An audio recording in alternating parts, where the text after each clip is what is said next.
Panguva ine mutungamiriri wenyika yeZimbabwe President Emmerson Mnangagwa waiva achiti under his leadership, aiwa, corruption will never be allowed, it will not be tolerated.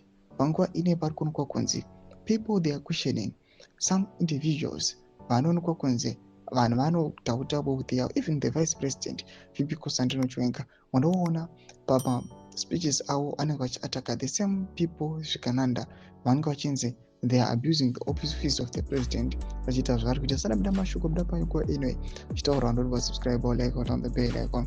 TV of the Zimbabwe.com vanobuda nyora achiti under my leadership corruption will never be allowed to derail or delay our ongoing quest to accelerate realization of the National Development Agenda, Vision 2030, at a higher standard of living for the people of the country.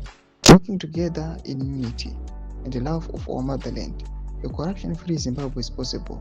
President Mnangagwa was speaking at the State House in commemoration of the International Anti-Corruption Day. Do message delivered on mtukamiri wenyika achiti hatizi kuzotolerate corruption munyika, but at a time vari kuonekwa kunzi aiwa zvikananda zviri kuita zvazvinoda but vachingosiyiwa.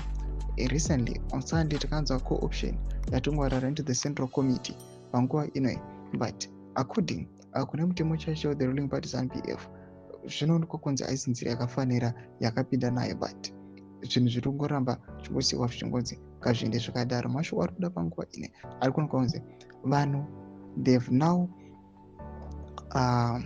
lost the courage. Panguva ine havasina kana simba rekuti varamba vachioposa these individuals, but varongotambira zvinenge zvauya chero nhasi vakamuka vakati zvakati, people they will just follow suit. Tudze mafunguro enyu mati kudii pamusoro pechitiko ichi. Pita comment section medu muzamafunguro enyu. So subscribe or like chitamba bell icon.